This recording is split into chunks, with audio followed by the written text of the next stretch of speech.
Hey everyone, this is a reaction video. It's to a YouTube short by someone called Judge Lynn Toler. I don't know her. I have not seen the video through. Let's watch it together and see if there's anything that we can learn.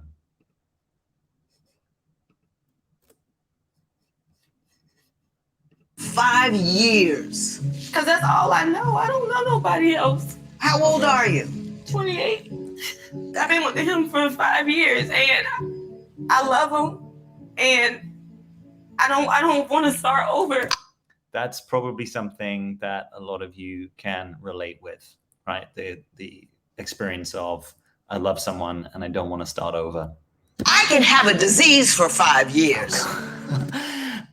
I don't like where this is going. Maybe we could start with a little bit more compassion. Now, this might be tough love. This might be the angle here. I'm not quite sure. But the difference between a disease, I mean, unless you're going way spiritual on this, but let's just put that aside at the moment, right? Because obviously you can have an experience that disease, wakes you up or brings you more into your authenticity or teaches you, difficult things. But we just put that aside for a moment, and obviously that's not the only experience of disease. Sometimes it's completely devastating and tragic, and people die. But no one is really going for the "I want to have a disease," right? Whereas most people are going for the "I'm at least open to having a relationship." So I'm not sure if I'm liking the origin of this metaphor. But I still want to get rid of it. Obviously. I'm used to the disease. I know what it's like. I know the pain that it brings What's the me, upside? but I still want to get cured. I'm not You sure need to this is a get deep cured understanding of this particular disease. Why did you stay with him 5 years? Yeah, and that's the end there. Okay, so, I mean, I think she's trying to help her. I'm not sure if loose metaphors always help, but I don't know the full context here. Maybe she feels completely vindicated comparing a guy to a disease that you want to get rid of. So let's just put this into context that most of us can understand, right? And this happens a lot on this channel. There may be a thing that you know at some level or think at some level is going to help you, right? So maybe removing a guy from your life. Knowing in some way about that and actually fully embodying it, knowing how to do it and follow through ongoingly are just two different things.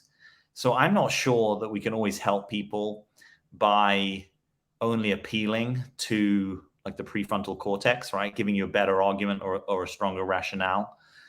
It may be that you actually also need some deep support, some space to process things and feel them. And you probably also need some substitute behaviors, right? You probably also need some places that you're going to put attention when you feel your weakness coming on, right? And you want to try and pre-agree what those are, like who you're going to call, or which gym are you going to, or which music are you playing, or which block are you going to go walk around, or who's going to come on a walk with you. That's the stuff that you might need some support to get that out in front of you. But it's super difficult, right? And I'll own that from my own experience as someone who probably has thought and kind of been with this sort of material in myself and other people, I would think more than the average person by a long way. And still, I found this territory difficult. Still, it can be hard, particularly if there are good and bad things about relating with someone, right? If it's only ever been bad, it's possibly a bit easier, right? This is where I take issue with the comparison with the disease, because typically when we're talking about disease, we're not talking about any upside, right? We're only talking about the bad. But a lot of relationships are going to offer some sort of connection, some kind of attraction, possibly some kind of physical connection or romance or sex. Certainly we're likely to have some shared experience, right? If you've been with someone for 5 years, you've got to have a lot of experiences together. So there's a lot of things that someone is giving up on. They're not just giving up on the bad things about that person, right? They're also giving up the good things about that person, the good things about the connection. the needs that did get at least partially fulfilled, or certain needs that fully got fulfilled. We're giving up on sort of being able to honor those shared memories, right? Mostly when people go through breakup, you're going to put the photos away. You're unlikely to, be able to relive the sharing of that time with that person. So in some ways, your history starts to get decimated. And we're also giving up on the future, right? We're giving up on the imagined future, the things that we haven't yet gotten to do, whether that's small things like, visit a particular place or go on a roller coaster or watch that movie together. Then there might be big things like raising our kids together as a couple, right? Or having children, or retiring together, or traveling the world, or building that business, or, you fill in the blanks, right? So there's a lot that goes into letting go of something. There's many layers to that onion. So the notion that you can say to someone, well, do you want cancer, darling? I think is kind of limited. And I don't know the full context here, but I'm just having compassion for the actual difficult experience of letting something go when perhaps your attachment system, your trauma bonding, and some deep place in you that is connected to this person doesn't want to yet give it up, right? And for some of us, you actually have to run around that track a few times in order to be able to fully give it up. Right? You might have to have an experience of letting go and then actually coming back into contact with the person or the idea, or perhaps there's another kind of go around the merry-go-round with them.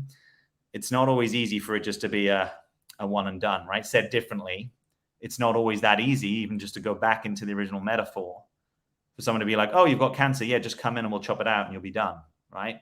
Cancer goes into remission. Cancer comes back. Cancer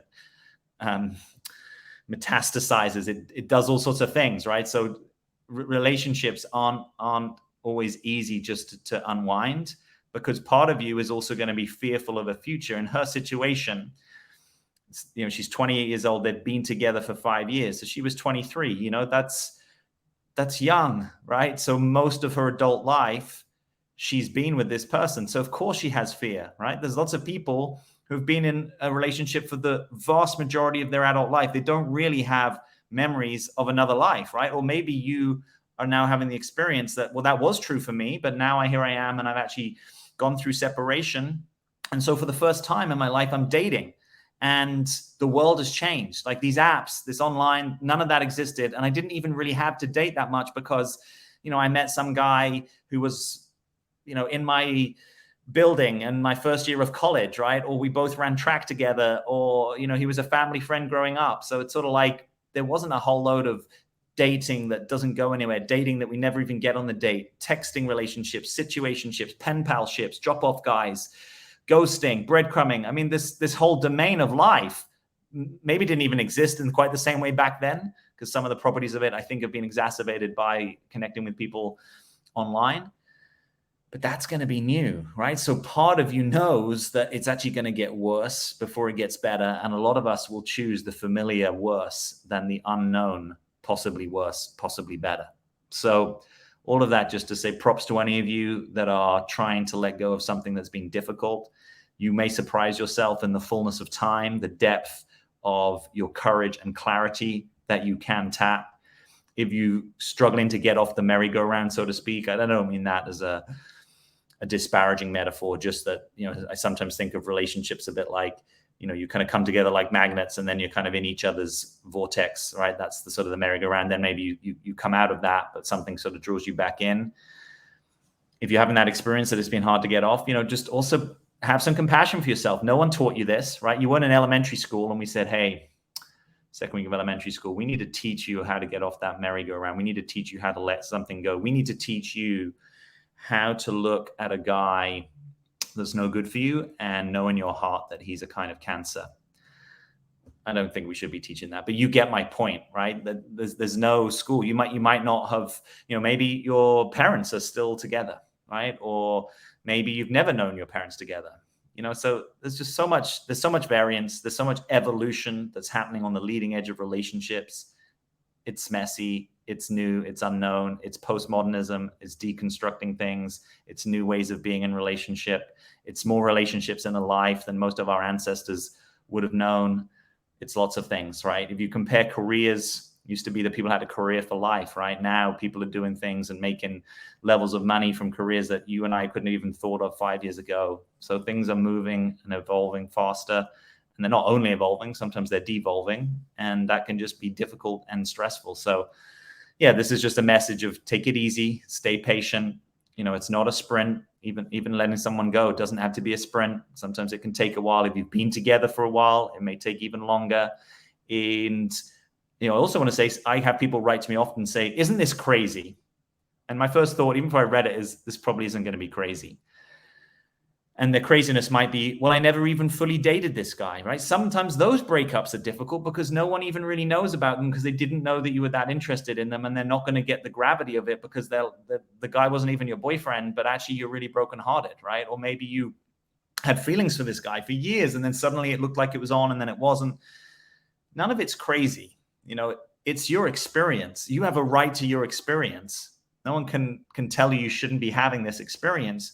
The question is, are there better and more integrated ways of proceeding? Can you or someone else help you towards those? Is this pointing to something that can stay with you beyond this connection? Could it be pointing to your own sobriety, your own equanimity, right? If you're used to your life being very much like this, on a kind of emotional roller coaster, you may not know what it's like to have a life that's experienced like this. You may not even want a life like that. That might look incredibly boring to you. But sometimes boring ends up being a little more sexy than people realize, because boring is a judgment. Whereas, equanimity, or the ability to be non-reactive in the face of your experience, or the ability to welcome different types of experience that historically you have pushed away or labeled or judged yourself for, that's development. And that's hard often, and it takes time. And sometimes it's slowly, right? You probably heard the old personal development adage, we overestimate what we can do in a year and we underestimate what we can do in 10 years. There is something really useful about that. So hang in there.